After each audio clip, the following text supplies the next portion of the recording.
Hey Trish, Hey, how are you today? I'm pretty good. What are you doing? Good, not too bad. So sitting down for, guess what would be our fourth episode or fourth talk in this series. We're getting going. Yep. Still trying to kind of figure our way into this thing as hmm far as the format and context and the texture of it. So far, we've talked about different questions you've had as they pertain to just stuff in life, whether it's schedules or worry or the difference between killing and murder. So, what do you got on your mind today? What do you want to talk about today? Yeah, I think today I want to talk about maybe the things you deal with. Like you said, we've had a lot of conversations about the things I'm curious about, maybe some of the things I deal with. I want to know how those problems scale up. I'm a college kid. Your decisions and situations have a little more lasting impacts and consequences. So I'm curious how your advice that you've given me scales up to your own situations and problems that you encounter daily. Sure. Uh, you know, the recipe for worry that I think we talked about was it last week Yeah. is just it's the same no matter what, whether your worry is a grade or your worry is $100,000 tax bill or your worry is a $500,000 business deal, whatever it is that you have a tendency to worry on or worry about, that recipe is the same. You know, struggles are a little different than problems. You know, the things that I tend to struggle with the most from being a pastor and a believer and a leader and still trying to lead people. It's a lot of hats to wear. Yeah. So I was I was telling somebody the other day I was kind of engaged in a little bit of self pity, which is a terrible activity to engage in. Just don't ever do it. Somebody had said something about uh, man, I'm ready for the weekend. I'm ready to have a couple of days off. And I thought, and I actually said to somebody else, I said, I wonder what that's like. I just turn my hat around backwards and go to a different job on the Yeah. weekend, which, like I said, is self pity. You don't want to engage in that activity because that's just another tactic the devil uses to shift your focus, cause you to lose perspective, and then make bad decisions. So from struggles, mine tend to revolve around my schedule. Uh, that's one of the biggest struggles that I consistently deal with. Of the three components that we've all been given, our time, our treasure, our talents. Time obviously being the time that you have, treasure being your money, and the talents being the things you're good at, things you enjoy doing. Of those three, my time means far more to me than anything else. I would have a tendency to give people money and probably a lot of it before I will donate an hour, especially if it's an hour of my time that that I feel compelled to give to somebody or something that's not worthy of it, that doesn't justify it, Right. then it becomes extraordinarily difficult. So, my time's probably my schedule and how to manage it is one of the biggest things that I tend to struggle with. And it's a lot like every other aspect of the Christian life for me. When I start to drift away and I from my daily walk, the daily relationship, and I allow uh, when I allow busy to distract me from the relationship, the schedule gets infinitely harder to manage and maintain. Yeah.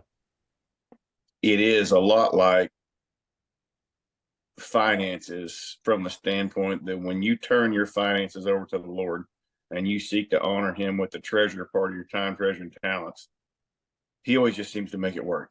Scripture said He's going to make sure you have everything in all sufficiency for good deeds. It says He's going to give you abundant life, which is everything you need plus leftovers. And when you take Him at His word and you give Him what He's asked for, or invest in the things that He's asked you to invest in with your treasure, there always just seems to be enough there to get done what needs to get done. And the math doesn't work. Your accountant can't make it work, but the Lord does. And the schedule's not largely different.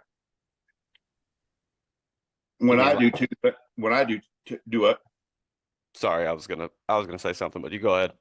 go ahead. I was gonna say, you mean like when you give your schedule to the Lord and you say, I'll do whatever you need me to do, everything ends up being taken care of. You Yeah, get done what needs to be get done. there winds up being the time to do not only the must do's but the want to do's. Maybe you don't spend as much time on the want to's as you would have if your schedule was just wide open, but they seem to be as much or even more fulfilling than they would be if I devoted all the time to them, and maybe appreciate them more because the rest of your schedule is so jammed up. Right. But being able to with a happy heart give to the Lord all that I feel like is being asked to give is way easier when I stay in that abiding relationship. Yeah. But it is a fine line to walk, uh, because oftentimes, and anybody who is a spiritual leader or involved in some sort of kind of full-time ministry, pastor in a church, full-time social media presence, whatever, running some sort of Christian organization, it's very easy to slip into a spot where you let the activities and the thing take the place of a relationship. It You think, well, I'm prepping for this. This is what the Lord wants me to do. The Lord's called me to this. The Lord's placed this in my path for me to take care of, and I'm prepping for that. So that's building the relationship. I'm preparing a sermon, so that's a relationship. I'm discipling these guys, so that's a relationship. I'm pulling the song service together, so that's part of the relationship. And what happens is you look up, and very quickly, there's those things have replaced the actual relationship, and you're not fulfilled. They're not fulfilling you. You don't have joy in them. There is no peace because God's over here going, I'm over here. I mean, Yeah. I asked you to do that, but I'm still over here. And I was talking to a guy about this the other day, and I said, it's like mine and your relationship. We may talk on the phone 4 different times a week for a total of about 2 hours a week because we have a relationship. Man, this has gone bad for me today, or this has gone bad for me this week, or this has gone great for me this week. What about you? So on and so forth. And he may ask me to do something for him from time to time, and I'm thrilled to do it. But doing those things, I do them for him because there's a relationship there, not because I'm trying to earn one or keep one. And those things don't define the relationship. And the Lord's not any different. Right. So when I find myself doing tasks for him and thinking, well, this is part of the relationship, you very quickly lose the intimacy in that relationship because busyness will drive down the intimacy in a relationship. When the intimacy in the relationship is driven down, you find way less joy, way less satisfaction, way less fulfillment in the tasks. So you want all that together inside the scope of a schedule and a time that's got to be maintained. I have to have time for the relationship first. Yeah. That has to come first. And that really just looks like one-on-one time, just like we're doing now. And it gets hard to do because for people like you and I who are structured, who are pretty regimented, we think, okay, well, I need to do my memory verses, and I need to read a chapter of Psalms, and I need to do my study, and I've got these 5 things that I need to pray for. So, okay, pray for 1, pray for 2, pray for 3, check the box. Okay, now that's still just tasks. Yeah. Yeah. It's still just things, right? So just very recently, in fact, I have been digging into what I need to do to position myself where the actual relationship itself is what gets focused on, not the memory verses. Those are important, not the prayer list, though those are important, not the Psalms reading, not the Bible study, though all those things are important. They're not any more important than the relationship itself. And I think back to Mary and Martha in Scripture. Jesus is at their house. One of these sisters is running around killing herself trying to get everything ready. The other sister, if you remember the story, is doing what? Nothing. Well, she's building the relationship. She's sitting on the floor listening to the King of the Universe talk. Yep. You can't have anything more important than that going. That is true. And her sister's like, Lord, make her help me. And he's like, what you're doing is not bad, but what she's doing better. Right. So how do I, with 2 cell phones, 3 computers, 2 full-time jobs, guys you're discipling, kids, wife, all this stuff, how and where do I get myself that I can focus on the relationship and not all the periphery that comes with it or as part of it? And so what I've started doing recently is in the mornings, I just get a cup of coffee and I leave everything in the house. I don't go to my office because that's where my computers are. And if I sit down at my desk, I'll turn them on and start doing the things. I leave my phone in the house and I just go outside and either pace the back fence or sit on the back porch and just talk Yeah. like we're doing now. Right. I don't allow myself to dive into more formalized kind of prayer time. I just talk like God himself is sitting in the chair next to me. When I do that, everything else starts to seem to fall in place because I've got the relationship before everything else. So go ahead. I was going to say, if I can add something to that, going back to what you said earlier about me and you both being pretty structured, I think we both definitely have some high degree of OCD. We like to do things, and I think we both enjoy checking the box on task. Just like we talked about before we started filming, my day planner's full, and I like going through there and checking stuff off. And I could say for a long time, my spiritual life, even when I was praying, like you're saying, I had an ordered prayer that I went through. I mean, I prayed this way, prayed about these list of things no matter what, added special topics in if I had specific things I wanted to pray for. And similar to what you're saying, recently, I've really tried to talk to God just like I am talking to you. Yep. And I think, like you said, it adds intimacy. And in a way, I think it's helped me let go of some of the things we've talked about in previous episodes, worry and things like that, because the conversation with God feels like a conversation with a person. And that's helped me to understand that God really does understand how I feel, and he really understands what I'm saying and what I'm praying for. 100%. Yeah. 100%. And that's where he wants to meet you because he's a relational God. If God didn't want a Right. relationship with humans, all he does is not create us. Problem solved. He didn't need us or a relationship with us in order to go on being and doing what he was being and doing.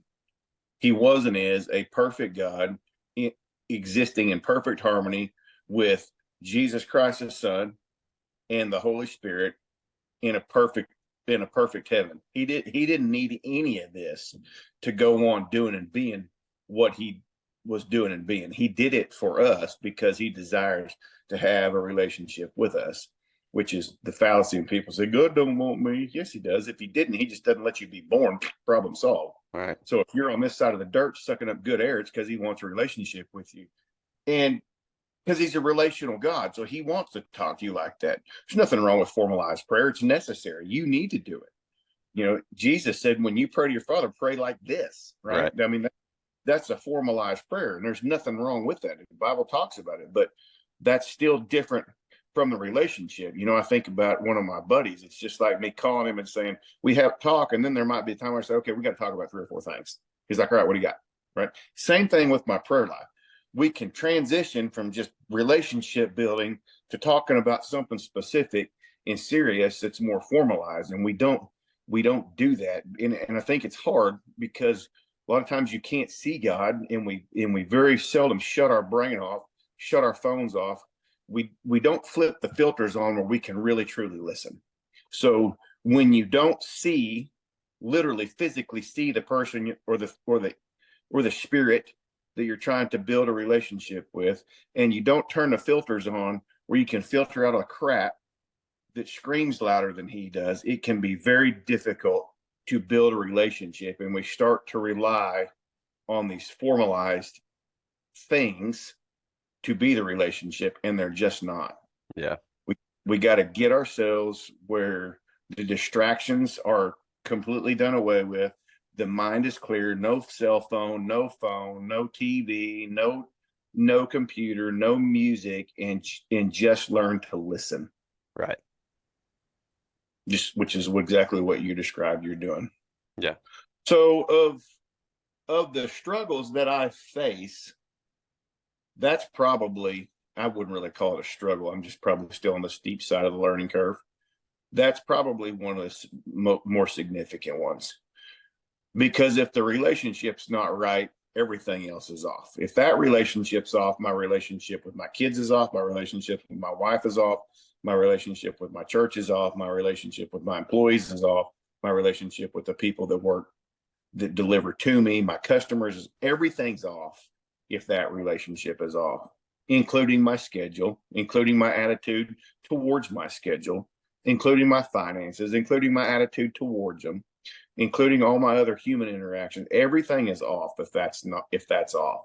So, I mean, you could dive into detail about what each one of those looks like and how I try to jerk all those back on track when I notice that they're off, but really they're all off because the relationship is out of alignment because I didn't invest the time in it for what, 2 days, 3 days, 4 days. Some people never have. Yeah. That's the biggest thing for me at this juncture is getting that relationship where it's actually two-way relational, not a relational God who wants one and me running through this list of check boxes and calling it a relationship and then running out of the room. Yeah. If that's kind of what you were asking. Yeah, it is. Absolutely. Do you ever have like I know that I have two things I've been worrying about that I've been trying to let go. Do you ever have situations like that or circumstances where you're like, wow, this is eating me up. This is bothering me. Yes. Frequently. Really? I could probably list a minimum of 3 to 4 right now that fight to occupy as much of my mental and emotional bandwidth as those things of yours do you. Yeah. They scream for it every day. I mean, I've heard you say before, you don't ever get how do you say this? Those situations don't ever go away. You just get better at dealing with them. Yep. You know, the tendency to worry doesn't ever go away. You just get better at turning it over to the Lord. Yep. So, yeah. I guess it is a testament to that. And one of the places you see that a lot's in marriage, and I talk to a lot of guys who have a lot of problems in their marriage, and I'll pick on marriage for a minute just because there's so many problems in it these days. But we have a tendency to focus on the things in a marital partner that we don't like or that we wish would change. And I talked to a guy, and he's like, "I get all that, man, everything I get simple. When we start talking about fixing her?" And I'm like, "We ain't gonna talk about fixing her. She ain't yours to fix, right? Right. That's, you married her as is. That woman's the Lord's. If he wants her to change, he'll change her. Your job is to love her unconditionally, sacrificially, and even though she don't deserve it, which is what Christ did. That's how Christ loved the church. That's how we're called to love our wives. Scripture's pretty clear about that. But nonetheless, that doesn't mean that we all don't have irritating habits or traits that drive our significant other crazy. And some of them are legitimate, right? Some of them are real deals. I mean, there's a lot of folks get married and a spouse has something that goes beyond an annoying habit to a pretty significant character flaw.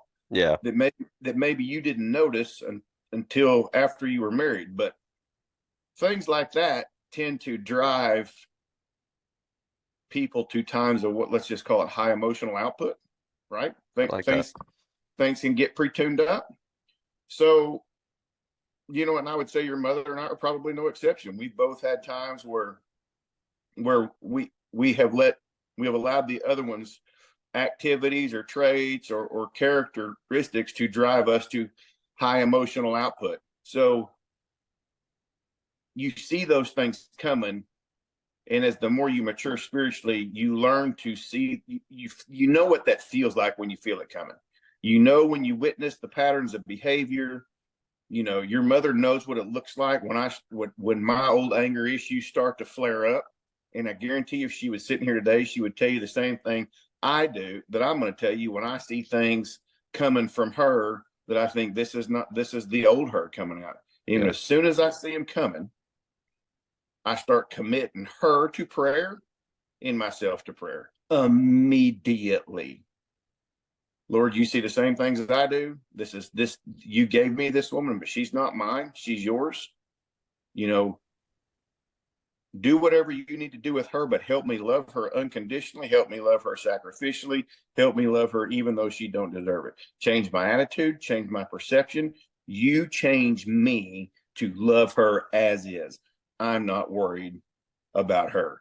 And everybody has situations like that, whether it's a relationship with a significant other. Most of them center around human relationships, but it could be whether it's a medical condition, whether it's a job loss, whether it's financial strain, whatever it is. Everybody has probably a minimum of 2 to 4 things that are just screaming for your attention, screaming for you to make some sort of decision.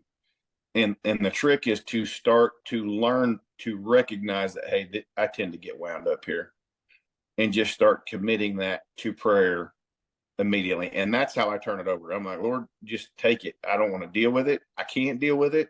Whatever it is, whether it's employees, whether it's finances, whether it's job stress, schedule, relational stuff, whatever. I can't do it. I can't do it. You know, you didn't ask me to do it. You just asked me to be obedient. This is your thing, not mine. Yeah. Take this, do this, distract me.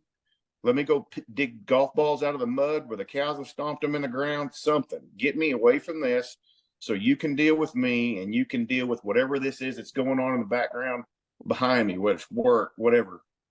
Yeah. That's what I tend to do. But yeah, everybody's got them. You just get better at recognizing them. And to use your CrossFit analogy, it's kind of the same thing. One of the things you'll see that people do with CrossFit is they always come out hot, especially when they're new to it. Like, oh, I'm going to win. And it's a 15-minute wad of burpees and wall balls and rowing or something. And I mean, they come out hot, and in 3.5 minutes, they're about to puke, and they're on the ground, and they're done. Right. And that's what we do spiritually when we don't detect that, hey, this is an attack of the enemy. We're already puking before we figure out, hey, we blew this deal. Yeah. So you learn, just like in CrossFit, you learn to, hey, let me meter myself. Let me actually start a little slow till I can kind of feel my way into this workout. And then if I've got a little extra gas in the tank at the end, I'll pour it all out then. Right. You kind of learn to do the same thing. Say, I'm not going to do anything right this second other than pray. And then I'll see what the Lord wants me to do. You learn to recognize that, hey, let's don't just dive off in here real quick. Let's just pray this over for a minute. Let me put myself in a position where the Lord can direct me, which goes again back to the relationship thing. Mm-hmm. Yeah, I mean, kind of adding to that,